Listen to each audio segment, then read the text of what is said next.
दोस्तों स्टडी 91 के YouTube channel में आप सभी का बहुत बहुत स्वागत है। और आज दोस्तों हम लोग केमिस्ट्री के लेक्चर को अटेंड करने के लिए जुड़ चुके हैं, जिसमें आज मैं आपको पढ़ाने वाला हूं मोस्ट इंपॉर्टेंट कंपाउंड के बारे में। जी हां दोस्तों, यानी यौगिकों के बारे में आपको बताने वाला हूं। ठीक है, यौगिक किसे कहा जाता है, यौगिक क्या होता है, और सबसे इंपॉर्टेंट दो यौगिक हैं, वो आपका क्या है, जल है और सोडियम है। परीक्षा में बहुत सारे प्रश्न पूछे जाते हैं। मुझे पता है आपको मेरी बातों पर बिलीव नहीं होगा कि सर आप करो, परीक्षा में बहुत सारे प्रश्न पूछे जाते हैं, बट मैंने तो कभी इस तरह के प्रश्न देखे नहीं। तो आज मैं इस वीडियो के शुरुआत में मैं आपको बताने वाला हूं कि कौन कौन से प्रश्न इस टॉपिक से पूछे जाते हैं। आप पहले प्रश्न देखिएगा, बाद में इस चैप्टर को पढ़ना शुरू करिएगा। ठीक है, एक चीज और याद रखिए दोस्तों, जब मैं आपको जल के बारे में पढ़ाऊंगा तो जल से संबंधित तमाम तथ्य हैं, जैसे मृदु जल क्या होता है, कठोर जल क्या होता है। कठोरता भी दो टाइप की होती है, अस्थायी कठोरता हो गया, अस्थायी कठोरता हो गया। उसके अलावा जल को शुद्धिकरण के तमाम विधियां हैं, उन विधियों के बारे में भी है, जैसे क्लार्क विधि है, आसवन विधि है, परम्यूटेड विधि है। ये सभी विधियां क्या कहती हैं।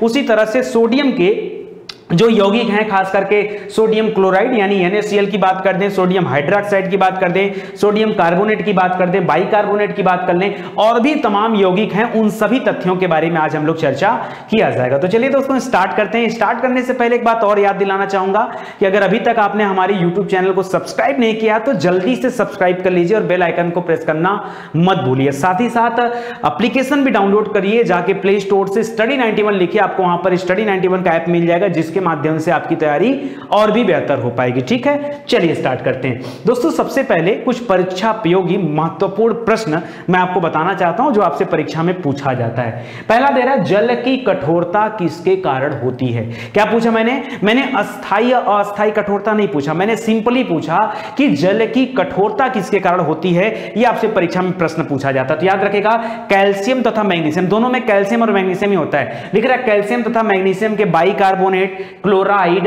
नाइट्रेट, सल्फेट, इन सभी अशुद्धियों के कारण जो होती है जल में कठोरता पाई जाती है। वो कठोरता अस्थायी भी हो सकती है और अस्थायी कठोरता भी हो सकती है। तो परीक्षा के लिए प्रश्न इंपॉर्टेंट है। दूसरा दे रहा है कि जल की अस्थायी कठोरता का कारण क्या है। अस्थायी कठोरता, ठीक है, यानी टेम्परेरी यहां पर दे रहा है, लिख रहा है कि कैल्शियम और मैग्नीशियम के बाइकार्बोनेट अगर मिले होते हैं तो याद रखिए उस समय जल में अस्थायी कठोरता होती है। क्यों? क्योंकि अस्थायी कठोरता अगर जल में है तो जल को उबाल करके उसकी इस कठोरता को दूर किया जा सकता है। ठीक है, और अगर मैं जल की अस्थायी कठोरता के बारे में बात करूं तो याद रखिए इसमें कैल्शियम और मैग्नीशियम के सल्फेट अथवा क्लोराइड मिले होते हैं, जिसके कारण जल में अस्थायी कठोरता आ जाती है। जब कभी जल में अस्थायी कठोरता आ जाती है तो याद रखिए पानी झाग देना बंद कर देता है। अगर उसमें आप साबुन मिलाएंगे तो झाग देना बंद कर देगा, या बहुत नाम मात्र का झाग देगा, उसका कोई मतलब नहीं होता। इसका मतलब है उस जल में क्या है, अस्थायी कठोरता विद्यमान। अस्थायी कठोरता कभी जल को उबालने से दूर नहीं हो सकती है। तो यह प्रश्न भी बड़ा इंपॉर्टेंट है कि कौन सी कठोरता जल को उबालने से दूर की जा सकती है। तो याद रखिएगा अस्थायी कठोरता। इसमें जल को बॉयल कर देंगे, कठोरता दूर हो जाएगी, लेकिन अस्थायी कठोरता उबालने से दूर नहीं होता है। इसमें जो है बाइकार्बोनेट मिलाकर उबालना पड़ता है, तब जाकर के अस्थायी कठोरता दूर होती है। आगे लिख रहा है, अशुद्ध जल से बड़ी मात्रा में पेयजल किससे तैयार किया जाता है। अगर मान लीजिए आपके पास अशुद्ध जल है और आप चाहते हैं उससे पेयजल बनाना, पेयजल माने पीने योग्य जल बनाना चाहते हैं, तो उस गंदे जल का कैसे आप इस्तेमाल कर सकते हैं। तो याद रखिए इसको बोला जाता है निर्लवणीकरण। क्या कहा जाता है,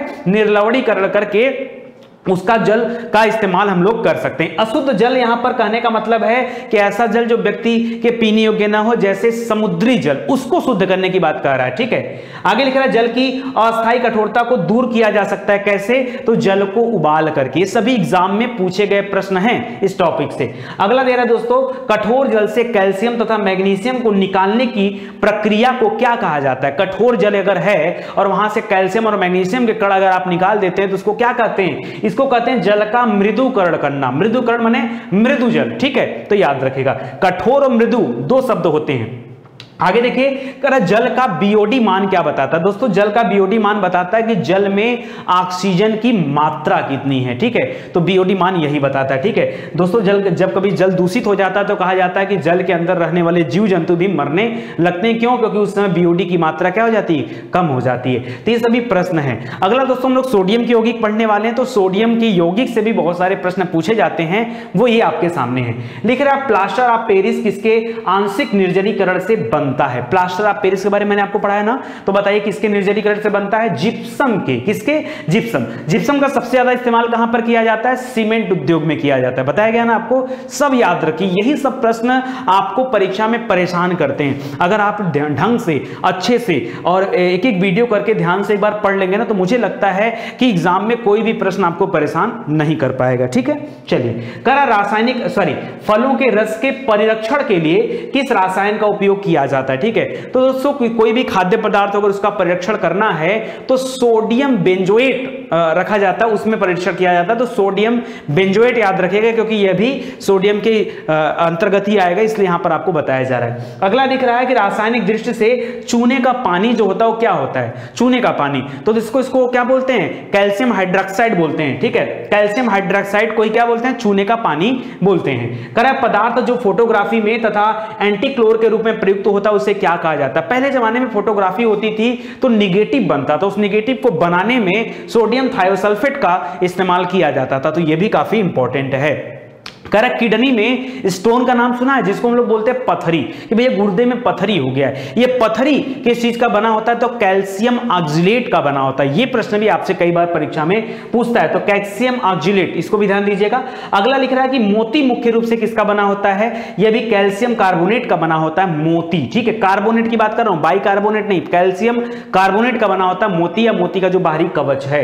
आग बुझाने वाली गैस किसे कहा जाता है? तो कार्बन डाइऑक्साइड को आग बुझाने वाली गैस कहा जाता है। ठीक है, तो याद रखिएगा। आपने आग बुझाने वाले यंत्र को देखा होगा ना, जो रेड कलर का एक सिलेंडर टैंक होता है, उसमें भी कौन सी गैस भरी होती है? कार्बन डाइऑक्साइड भरी होती है, क्योंकि आग को बुझा देती है। तो इस तरह के बहुत सारे प्रश्न आपसे परीक्षा में पूछे जाते हैं। अब आपको लग रहा होगा कि जी हां सर, ये चैप्टर बड़ा इंपॉर्टेंट है और मैं ज्यादा नहीं पढ़ाऊंगा, गिने चुने 7-8 यौगिकों के बारे में आपको जानना चाहिए, जिसमें से 2 यौगिक के बारे में आज आपको मैं बताने जा रहा हूं। तो पहला है जल।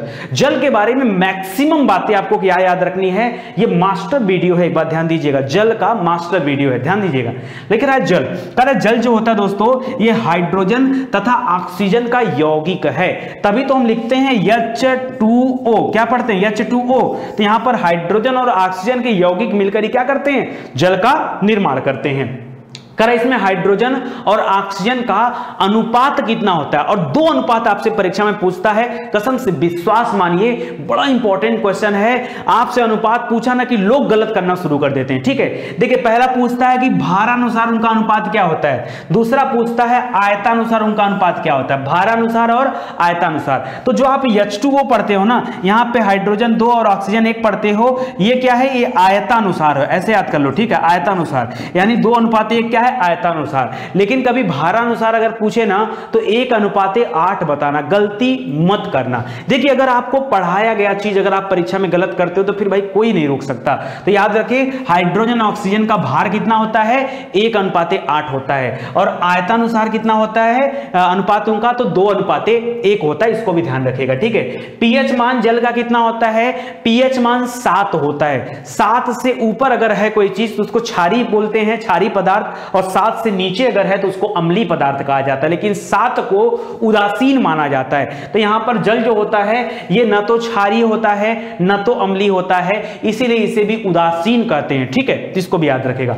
आगे लिख रहा है, सुनिएगा ध्यान से, एक एक पॉइंट दोस्तों आपको ध्यान देना है, बहुत मिस्टेक करते हैं आप लोग एग्जाम में। सुनिएगा ध्यान से, साधारण ताप पर यानी नॉर्मल टेंपरेचर पर जल जो होता है ये रंगहीन होता है, यानी इसका कोई अपना रंग नहीं है। जिस भी जो है उसमें डाल देंगे, पात्र में डाल देंगे, उसी का रंग उसी का रूप ग्रहण कर लेता है। तो रंगहीन है, गंधहीन है, जल का कोई गंध भी नहीं होता, और स्वादहीन है, इसका कोई स्वाद भी नहीं होता। ठीक है, तो जो जल है ये साधारण ताप पर रंगहीन, गंधहीन और स्वादहीन द्रव है, इसको ध्यान रखिएगा। दूसरा लिख रहा है, परीक्षा में पूछता आपसे क्वथनांक, क्वथनांक यानी बॉइलिंग पॉइंट। तो दोस्तों जल का बॉइलिंग पॉइंट क्या है? कितने डिग्री पर जल खौलने लगता है, उबलने लगता है, बताइए। तो आप कहते हो 100 डिग्री सेल्सियस। ये जो 100 डिग्री सेल्सियस है ना, इसी को केल्विन में 373 केल्विन पढ़ते हैं। परीक्षा में आपको परेशान करने के लिए कभी कभी डिग्री सेल्सियस ना देकर के केल्विन दे देता है। ठीक है, याद रखेगा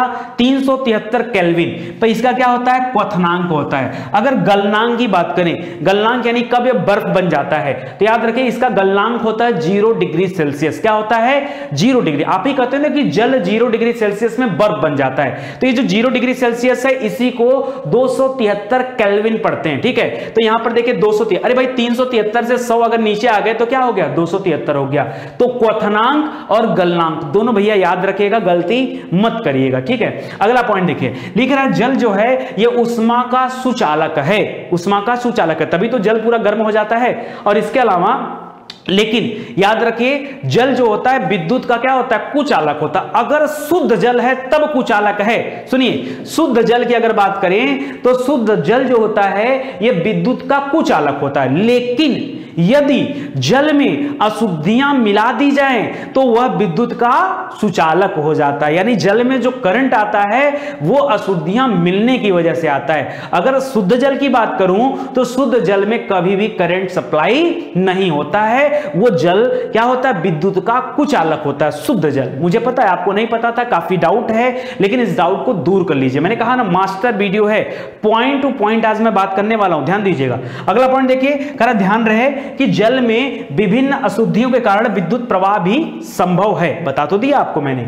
आगे लिख रहा है 4 डिग्री सेल्सियस पर, 4 डिग्री, अब भाई 0 डिग्री को 273 बोलते हैं तो 4 डिग्री उसमें ऐड कर दोगे तो 4 3 7 यानी 277 केल्विन आ जाएगा। तो 4 डिग्री सेल्सियस या 277 केल्विन पर जल का जो घनत्व होता है ये अधिकतम होता है। याद रखिएगा, नोट कर लीजिए, 1000 नहीं 10,000 बार आपसे परीक्षा में प्रश्न पूछा जा चुका है कि जल का घनत्व अधिकतम कब होता है, तो क्या बताएंगे, 4 डिग्री सेल्सियस पर जल क्या होता है, उसका घनत्व अधिकतम होता है। अब देखिए घनत्व और आयतन में क्या है, इनवर्स रिलेशनशिप है, यानी निगेटिव है, एक दूसरे के विपरीत होते हैं। तो 4 डिग्री सेल्सियस पर घनत्व अधिकतम होता है, लेकिन आयतन जो होता है वो आयतन क्या होता है, न्यूनतम होता है। हो सकता है परीक्षा में आपसे घनत्व पूछे ही ना, आप किसी नॉर्मल बंदे से पूछोगे कि जल का घनत्व अधिकतम कितने डिग्री पर होता है तो बता देगा 4 डिग्री सेल्सियस, लेकिन एक बार उसी लड़के से आप ये पूछ कर देखिए कि जल का आयतन न्यूनतम कितने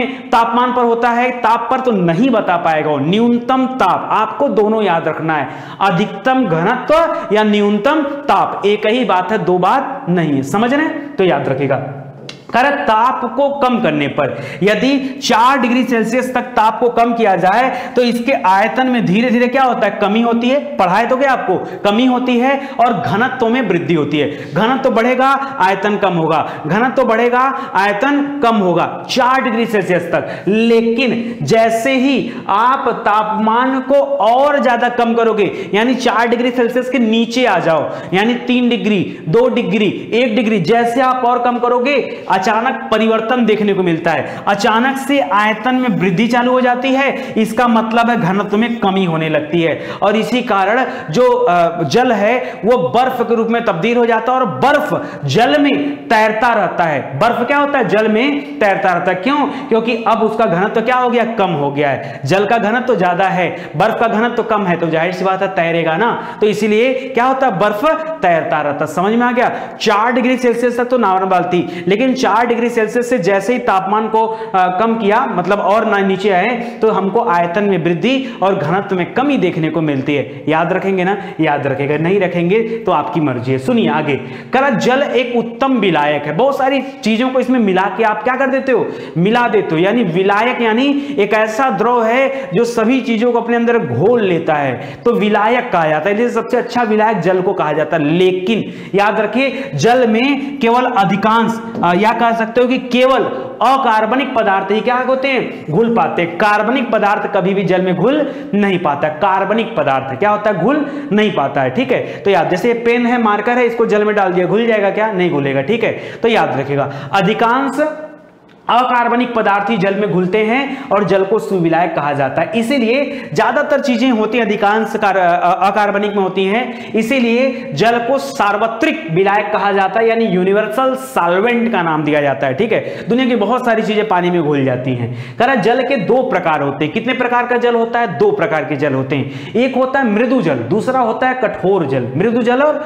कठोर जल। तो देखिए मृदु यानी सॉफ्ट, मृदु माने क्या होता है, सॉफ्ट यानी मुलायम। अब जल तो मुलायम लगेगा लगेगा नहीं, कठोर तो लगेगा नहीं, यानी इसके अंदर कुछ क्वालिटी है, कुछ विशेषताएं, उस विशेषताओं के ऊपर बातचीत हो रही है, ठीक है। तो मृदु जल यानी सॉफ्ट वाटर मतलब क्या होता है, वह जल जो साबुन के साथ खूब झाग दे, जैसे साबुन मिलाया ना, जैसे साबुन मिलाया वो जब खूब झाग बना रहा है, तो आप समझ जाना वो जल, मैं आपको प्रैक्टिकल लाइफ में बता रहा हूं, वो जल कैसा है, मृदु जल है। अगर वो झाग नहीं दे रहा है, इसका मतलब क्या है, या झाग नगण्य दे रहा है, बहुत कम दे रहा है, नाम मात्र के बराबर दे रहा है, तो मान लीजिए उस जल में कठोरता विद्यमान है, उस जल में हार्डनेस है, इसीलिए उसको हार्ड वाटर कहा जाता है। हार्ड वाटर में क्या होता है, याद रखिए, झाग आसानी से नहीं बनता, मृदु जल में आसानी से झाग बन जाता। आप अपने घर में ट्राई करके देखना, ठीक है, समझ में आएगा। अच्छा, इसका कारण क्या दोस्तों, ये झाग ना बनने का कारण क्या है, लिख रहा मैग्नीशियम और कैल्शियम के बाइकार्बोनेट, क्लोराइड, सल्फेट, इन सभी लवणों का घुला होना, इन्हीं सब अशुद्धियों की वजह से क्या हो पाता है, वो झाग नहीं बना पाता है, ठीक है। बाइकार्बोनेट भी है, याद रखेगा, और यहां पर क्लोराइड और सल्फेट भी है, तीनों को आप याद रखेगा, मोस्ट इंपॉर्टेंट है, ठीक है। और यहां पर क्या, मैग्नीशियम और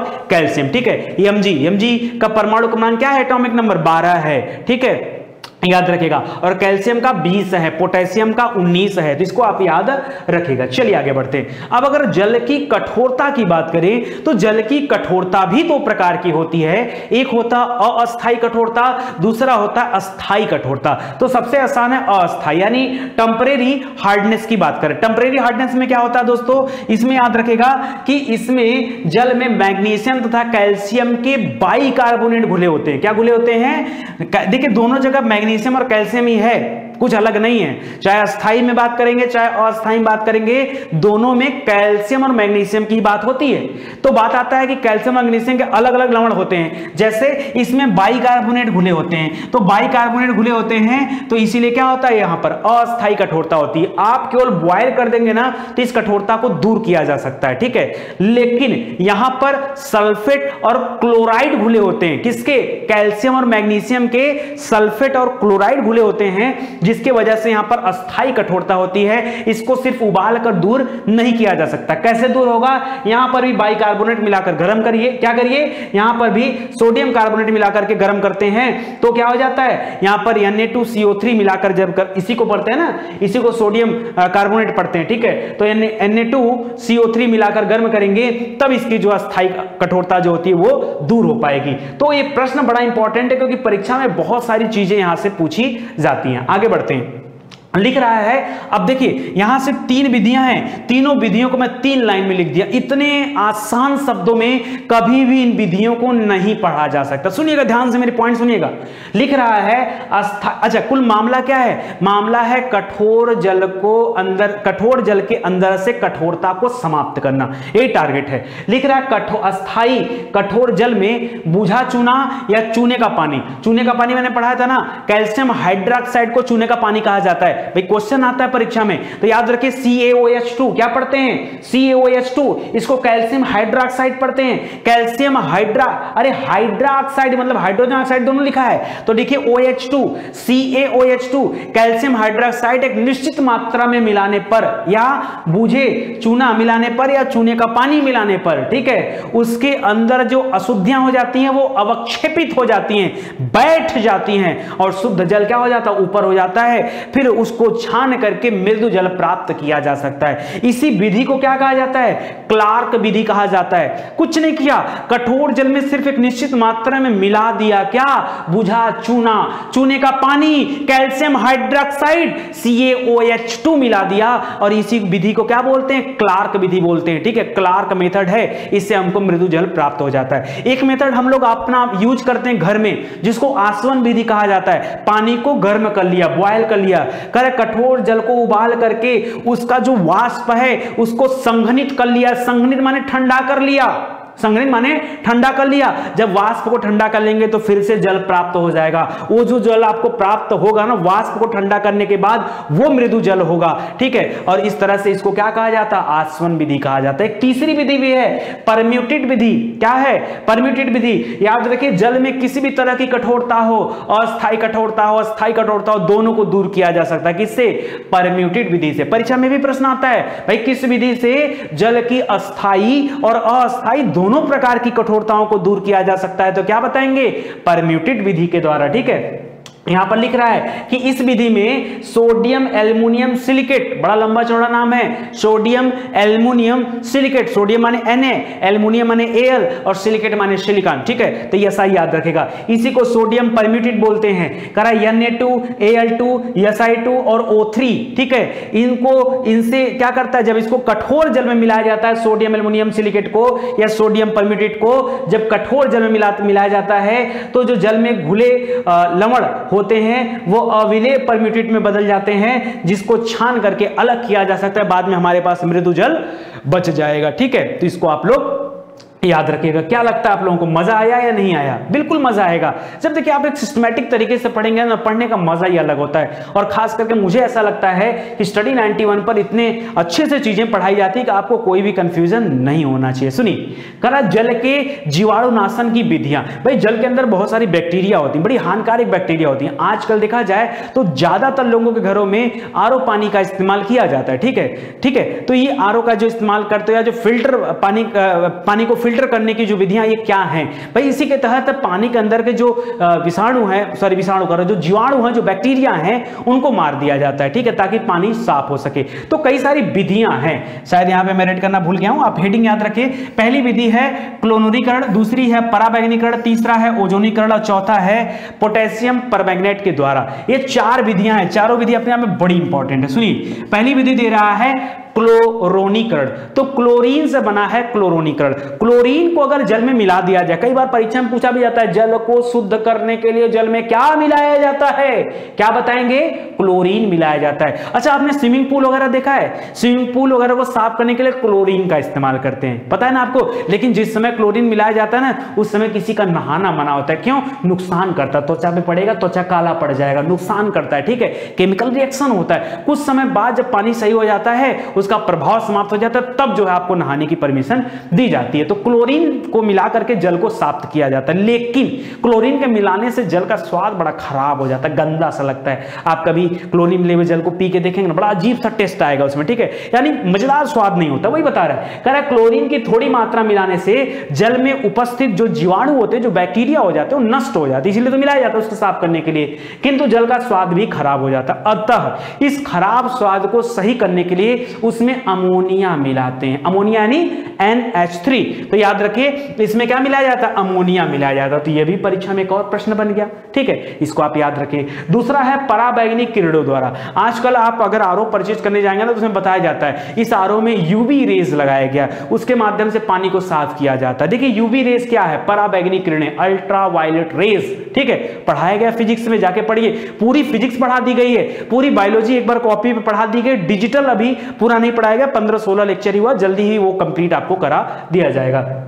करा इसके अंतर्गत पराबैंगनिक किरणों को कुछ समय के लिए जल पर डाला जाता है। यूवी रेज उस जल पर पड़ता है, जिससे जल के भीतर के जो कीटाणु, रोगाणु, जीवाणु हैं, वो सभी मर जाते हैं। और याद रखिए, लेकिन इससे भी क्या होता है? जल का स्वाद खराब हो जाता है, ठीक है, अच्छा नहीं आता है, पानी पीने में टेस्ट अच्छा नहीं लगता है, ठीक है। अगला लिख रहा है ओजोनीकरण द्वारा। ओजोनीकरण मतलब ओजोन गैस जो होती है, O3 बोलते हैं ओजोन गैस को, ठीक है, करा उसके द्वारा। करा इसके अंतर्गत जल को ओजोन गैस के संपर्क में लाकर कीटाणु नष्ट कर दिया जाता है। एक जो सबसे बढ़िया फायदा है इसका वो ये है कि इससे जल का स्वाद खराब नहीं होता, जैसा स्वाद है वैसा ही रहता है, जैसा स्वाद है वैसा ही रहता है इस ओजोनीकरण के द्वारा, इसलिए बड़ी चर्चित विधि है।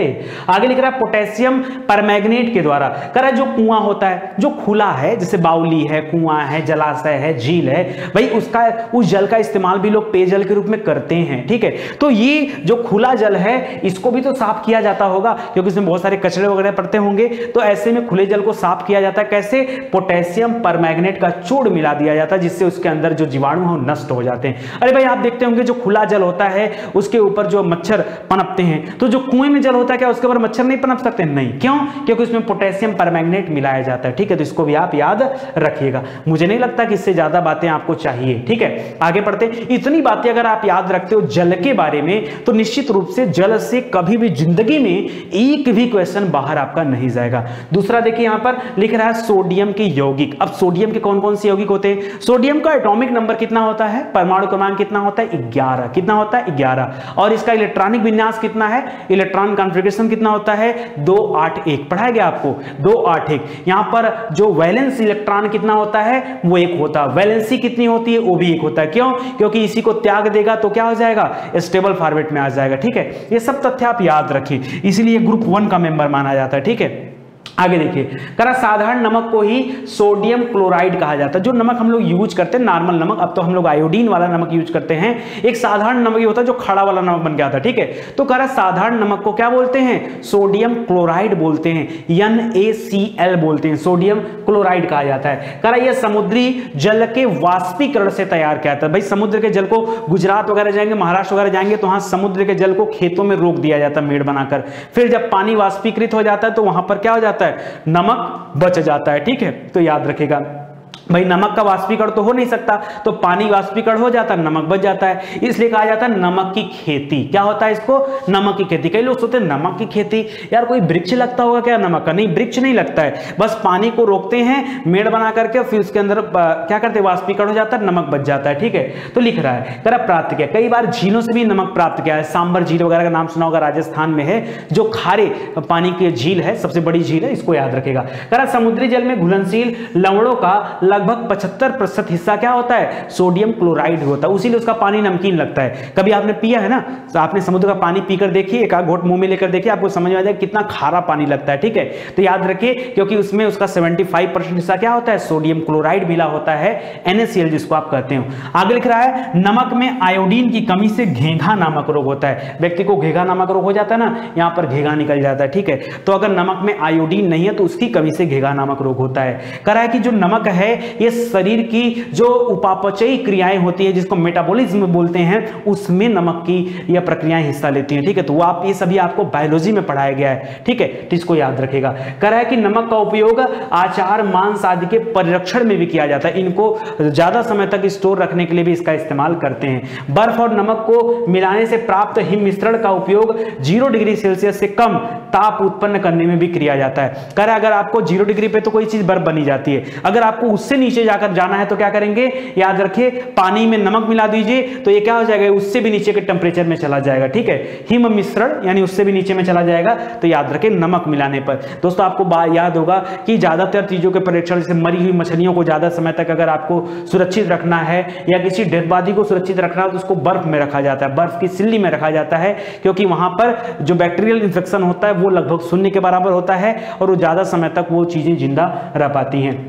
लिख रहा है सोडियम क्लोराइड का प्रयोग साबुन बनाने में भी किया जाता है। ठीक है, तो याद रखिए NaCl का इस्तेमाल खाली खाने वाले नमक में ही नहीं, साबुन में भी किया जाता है। कह रहा है कई बार व्यक्ति को जब दस्त होता है, दस्त माने ओमिटिंग होना, ओमिट होना, उल्टी होना। ठीक है, तो जब कभी व्यक्ति को दस्त होता है तो दस्त के दौरान व्यक्ति के अंदर से सारा मटेरियल तो बाहर आ जाता है, तो ऐसे में पानी की कमी हो जाती है। इस पानी की कमी को ही डिहाइड्रेशन कहा जाता है। क्या बोला जाता है, डिहाइड्रेशन। डिहाइड्रेशन में क्या किया जाता है, व्यक्ति को निर्जलीकरण महसूस होता है, मतलब उसके शरीर में जल की मात्रा कम हो जाती है, तब उसको पानी दिया जाता है। लेकिन खाली पानी दोगे तो डिहाइड्रेशन बनाकर क्या कर देगा, फिर वो बाहर आ जाएगा। तो इसीलिए क्या होता है, अलग से व्यक्ति को बोतल लगाना पड़ता है ना, हाथ में लगता है कि नहीं, हाँ वही होता है। ठीक है, वो जल इसीलिए दिया जाता है कि डायरेक्ट आपके शरीर में जल की आपूर्ति हो सके। ठीक है, या कभी कभी आपने सुना होगा इलेक्ट्रॉल पाउडर या ORS का घोल वगैरह दिया जाता है, उससे भी शरीर में जल की पूर्ति हो पाती है। तो ये सब सभी दोस्तों याद रखें नमक की कमी से ही होता है। ठीक है, इसको ध्यान रखिएगा। आगे बढ़ते हैं।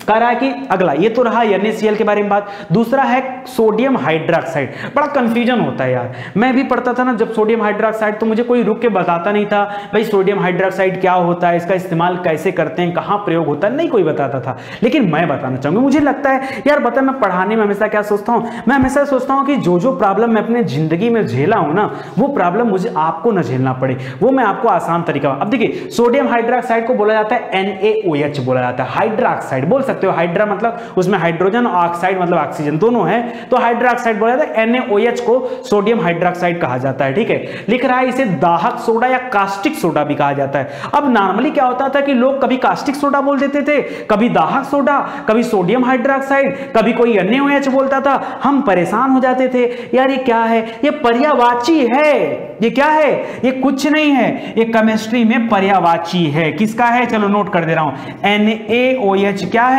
यही कास्टिक सोडा है, यही क्या है, यही कास्टिक सोडा है। ठीक है, याद रखेगा यही दाहक सोडा है, दाहक सोडा है, और यही सोडियम हाइड्रोक्साइड भी है। ये क्या है? यही सोडियम हाइड्रोक्साइड भी है।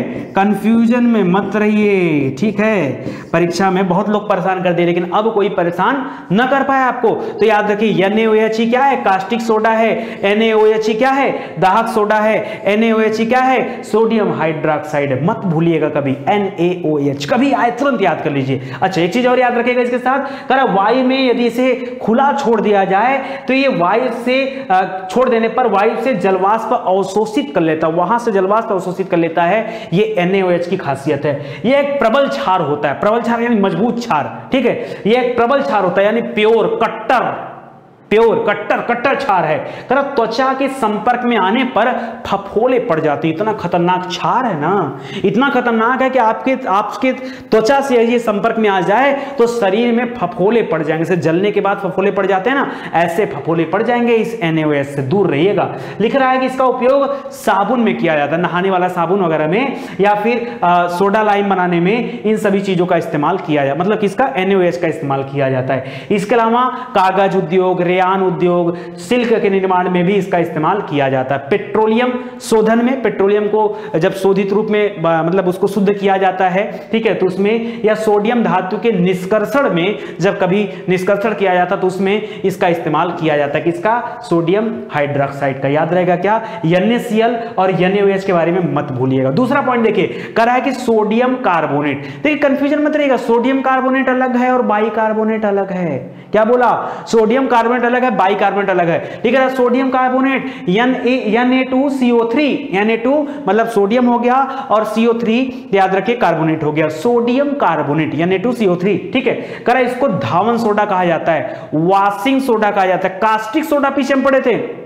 सोडियम हाइड्रोक्साइड को कास्टिक सोडा या दाहक सोडा कहा जाता है। दाहक, इसको क्या कहा जाता है? इसको धावन सोडा। धावन यानी धोने वाला, धोने वाला मतलब वॉशिंग सोडा। कपड़ा धोते हैं ना, वॉशिंग करते हैं, वॉश करते हैं, तो याद रखें धावन सोडा या वॉशिंग सोडा कहा जाता है। सोडियम कार्बोनेट को किसको कहा जाता है? सोडियम कार्बोनेट को कहा जाता है। कार्बोनेट, कार्बोनेट, कार्बोनेट करा ये मिट्टी में भी पाया जाता है। सोडियम कार्बोनेट कहां भी होता है? मिट्टी में भी पाया जाता है। इसका उपयोग कपड़े धोने के साबुन बनाने में, जल की कठोरता को दूर करने में। याद आया सोडियम कार्बोनेट? भाई सोडियम कार्बोनेट मिलाकर उबाल देने पर जल की अस्थायी कठोरता को दूर किया जा सकता है, जिसके अंतर्गत कैल्शियम और मैग्नीशियम के सल्फेट और क्लोराइड मिले होते हैं। यही तो शुद्धि होती है, उसको कैसे दूर कर सकते हैं? तो याद रखिए उस कठोरता को इस सोडियम कार्बोनेट से दूर किया जा सकता है। करा इसको खाने का सोडा बनाने में भी इसका इस्तेमाल करते हैं। हालांकि बेकिंग सोडा अलग होता है, उसको बनाने में कभी कभी इसका इस्तेमाल कर लेते हैं। करा धातु क्रिया में, धातु कर्म में इसका इस्तेमाल करते हैं, कागज और कांच के उद्योग में इसका निर्माण करते हैं, तो ये सभी होता है। इसका एक और नाम भी है, क्या नाम है? Soda ash. क्या नाम है? Soda ash. धावन soda, washing soda, soda ash या सोडियम कार्बोनेट। याद रखेगा सोडियम कार्बोनेट। तो ये 3-4 नाम हो गए इसके भी, ठीक है, इसको ध्यान दीजिएगा। कारण वायु में खुला रख देने पर इसका अधिकांश भाग वायुमंडल में चला जाता है, जबकि NaOH क्या करता था? वो जल को अवशोषित कर लेता था, और ये तो वायु में विलीन हो जा रहा है। अंतर है दोनों में, ठीक है। तो याद रखेगा, नाम याद रखिए, धावन soda, washing soda, soda ash, sodium carbonate, Na2CO3। इतने सारे नाम हो गए, 5 हो गए टोटल, याद करिए, ठीक है। चलिए आगे बढ़ते हैं। करा है कि सोडियम बाइकार्बोनेट, कार्बोनेट को छोड़ करके बाइकार्बोनेट पे आ गए। बाइकार्बोनेट में जो वहां पर Na2 होता था ना, Na2CO3, यहां पर भी CO3 है, क्योंकि कार्बोनेट वर्ड है लेकिन बाई लग गया है, तो NaHCO3, इसको पढ़ते हैं सोडियम बाइकार्बोनेट, बाई, ठीक है। लिख रहा है इसे बेकिंग सोडा कहा जाता है। बाई बेकिंग, बाई बने बेकिंग, बसे बाई, बसे बेकिंग। बेकिंग माने खाने वाला सोडा, जो सोडा हम लोग खाते हैं अक्सर करके। दोस्तों आपने बाटी देखा होगा ना, बाटी चोखा खाते होंगे, जिसको गांव में भौरी बोला जाता है। उस भौरी को मुलायम बनाने के लिए उसमें थोड़ा सा खाने वाला सोडा मिला देते हैं, ठीक है, जिससे वो जल्दी से पक भी जाता है और जल्दी से जो है तैयार हो जाता है, ठीक है। तो उसको मुलायम भी हो जाता है, कड़क नहीं रहता, मुलायम हो जाता है। जानते होंगे आप सभी, ये बेकिंग सोडा होता है। खाने में बहुत जगहों पर बेकिंग सोडा का भी इस्तेमाल किया जाता है। लिख रहा है इसको खाने वाला सोडा या बेकिंग सोडा कहते हैं। कैसे याद रखेंगे? बस से बेकिंग, बस से बाई, बस से बाई, सोडियम बाइकार्बोनेट मतलब NaSCO3। बहुत सारा विषय आ गया मेरे दिमाग में, कैसे मैनेज करता हूं मैं ही जानता हूं। आगे देखो, कह रहा इसका उपयोग बेकिंग पाउडर, जब बेकिंग सोडा बन गया तो बेकिंग पाउडर ही बन जाएगा। कह रहा इसका उपयोग बेकिंग पाउडर के घटक के रूप में किया जाता है और इसी बेकिंग पाउडर को मिला के पावरोटी, ब्रेड, इन सभी चीजों को तैयार किया जाता है, ठीक है, क्योंकि उसके अंदर से कार्बन डाइऑक्साइड का प्रवाह किया जाता है और उसी से वो फूल जाता है, ठीक है। तो लिख रहा है, कह रहा गर्म करने पर एक कार्बन डाइऑक्साइड इससे निकलता है, ठीक है, इससे कार्बन डाइऑक्साइड निकलता है। यही कार्बन डाइऑक्साइड खाद्य पदार्थों में लाइक ब्रेड में, केक में, पेस्ट्री में, ठीक है, इन सभी को में छिद्र कर देता है जिसकी वजह से फूला हुआ दिखाई देते हैं, ठीक है। तो याद रखेगा। इसके अलावा दोस्तों आपने खाया होगा, बड़ा अच्छा यार, पूरे लॉकडाउन में खूब मैंने खाया, याद नहीं आ रहा है, येलो येलो होता है, महाराष्ट्र में बनता है। क्या बनता है महाराष्ट्र में बताओ? चटनी के साथ खाते हैं, ऊपर सरसों तेल का तड़का देते हैं इतना तेज होता है, खाने वाला आइटम भी आदमी ऐसे भूल जाता है। अभी याद आएगा तो बता दूंगा, वरना आप कमेंट करके बताना, ठीक है। महाराष्ट्र का ज्यादा चलन वहां पर है, ठीक है, तो याद रखेगा। करा इसका उपयोग त्वचा रोगों की दवा बनाने में किया जाता है, अग्निशामक के रूप में किया जाता है, शीतल पेय पदार्थों यानी कोल्ड ड्रिंक, शीतल पेय पदार्थों यानी कोल्ड ड्रिंक वगैरह बनाने में किया जाता है। किसका? सोडियम बाइकार्बोनेट का। चलिए कुछ और भी यौगिक हैं, उनके बारे में देख लेते हैं जिनके बारे में परीक्षा में कम पूछा जाता है, लेकिन कम हो ज्यादा पढ़ेंगे तो सब। चलो पहला है सोडियम सल्फेट। क्या है? Sodium sulphate. एक दोस्तों हम लोग पीछे थायोसल्फेट पढ़े थे, जो निगेटिव वाले में पढ़े थे वो थायोसल्फेट है, सोडियम सल्फेट है। लिख रहा है सोडियम सल्फेट, इसको Na2SO3 बोलते हैं, SO4 बोलते हैं, सोडियम सल्फेट, सल्फेट माने 4, ठीक है। कह रहा सोडियम सल्फेट को ग्लोबर साल्ट भी कहा जाता है, ग्लोबर साल्ट, ग्लोबर सही लिखा है, ग्लोबर साल्ट। कह रहा इसका उपयोग कांच उद्योग, कागज उद्योग, औषधि उद्योग में किया जाता है, सोडियम सल्फेट का इस्तेमाल। दूसरा लिख रहा है सोडियम पराक्साइड, जिसको Na2O2 पढ़ते हैं, सोडियम पराक्साइड, ठीक है। कह रहा इसका उपयोग रेशम ऊन के विरंजन यानी ब्लीचिंग बनाने में किया जाता है, या बंद कमरे की हवा को साफ करने के लिए किया जाता है, ठीक है। तो याद रखिए सोडियम पराक्साइड। सोडियम नाइट्रेट यानी NO2 पढ़ते हैं, सोडियम नाइट्रेट यानी NO2 पढ़ते हैं। करा इसका उपयोग नाइट्रिक अम्ल या फिर उर्वरक आदि बनाने में किया जाता है, खाद वगैरह बनाने में किया जाता है। सोडियम थायोसल्फेट, ये वही फोटोग्राफी की निगेटिव बनाने में इसका इस्तेमाल किया जाता है, इसको हाइपो भी कहा जाता है। आगे लास्ट देखिए, लास्ट वाला करा बोरेक्स। बोरेक्स को पढ़ते हैं Na2B4O7, Na2B4O7 बोरेक्स। बोरेक्स को दोस्तों सुहागा भी कहा जाता है, बड़ा इंपॉर्टेंट है, बोरेक्स को सुहागा भी कहा जाता है। इसका उपयोग कांच उद्योग, चमड़ा उद्योग, साबुन उद्योग, मोमबत्ती उद्योग, दिया सलाई उद्योग, या सोने का शुद्धिकरण करने में, टांका लगाने में, वेल्डिंग करने में, या फिर तांबे के बर्तनों को चमकाने में, या किसी टाइल्स को साफ करने में, इन सभी चीजों में बोरेक्स का इस्तेमाल किया जाता है, जिसे सुहागा नाम दिया जाता है। समझ में आ गया? कुछ और भी प्रश्न है जो आपके लिए इंपॉर्टेंट है सोडियम वाले टॉपिक से। लिख रहा हरित गृह प्रभाव, ठीक है, ग्रीन हाउस इफेक्ट के लिए जलवाष्प का सबसे महत्वपूर्ण गैस कौन सी है तो कार्बन डाइऑक्साइड। लेकिन मुद्दा यहां कहां से आ गया? मैंने कहा था ना कि सोडियम बाइकार्बोनेट को गर्म करने पर उससे क्या निकलता है, बताइए?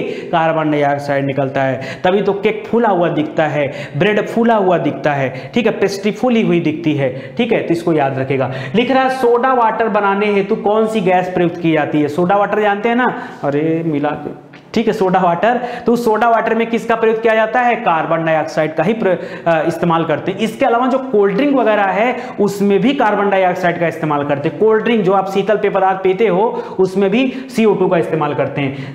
सिगरेट के धुएं का मुख्य प्रदूषक क्या है? क्या है सिगरेट के धुएं में? कार्बन मोनोऑक्साइड होता है। कार्बन मोनो को क्या बोलते हैं? CO लिखते हैं। कार्बन मोनोऑक्साइड और निकोटीन होता है इस सिगरेट के धुएं में। सुहागा, जिसको बोरेक्स बोलते हैं, Na2B4O7, ठीक है, याद रखेगा। Na2B4O7 का रासायनिक नाम क्या है? सोडियम टेट्राबोरेट डेकाहाइड्रेट, बड़ा लंबा चौड़ा नाम है, यही आप याद रखो। करा माइक्रोकॉस्मिक लवण किसे कहा जाता है? सोडियम अमोनियम हाइड्रोजन फास्फेट को माइक्रोकॉस्मिक लवण कहा जाता है। कार्बन डाइऑक्साइड के जलीय विलयन को क्या कहा जाता है?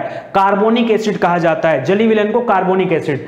मोती की रासायनिक संरचना क्या है? मोती में क्या होता है? कैल्शियम कार्बोनेट होता है, ठीक है, तो इसको भी याद रखेगा। आज के लिए दोस्तों बस इतना ही। ही, उम्मीद करता हूं मजा आया होगा।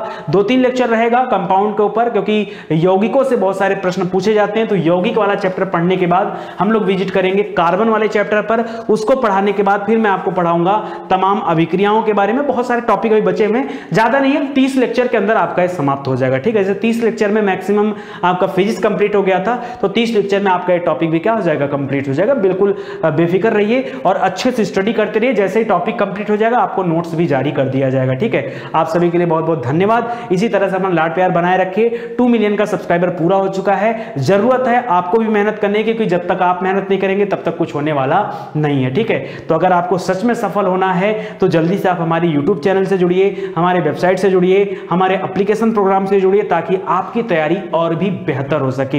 यही एकमात्र चैनल है जहां पर एक एक विषय आप सीक्वेंस से चैप्टर वाइज पढ़ सकते हो। बाकी पूरे YouTube पर ढूंढते हुए थक जाओगे। कभी भी कोई ऐसा चैनल नहीं मिलेगा जहां आपको सीक्वेंस से एक एक चैप्टर पढ़ाए गए हों, सभी विषय के। ठीक है, एक विषय की बात नहीं कर रहा हूं, एक विषय के हजारों चैनल हो सकते हैं, लेकिन सभी विषय का एक अच्छा प्लेटफॉर्म कंपटीशन एग्जाम की दृष्टि से वो आपको स्टडी 91 पर मिलेगा, जिसके माध्यम से आप बेहतरीन तैयारी कर सकते हैं। ठीक है, आप सभी का धन्यवाद। मिलते हैं अगले लेक्चर में, तब तक के लिए जय हिंद, जय भारत। हंसते रहें, मुस्कुराते रहें।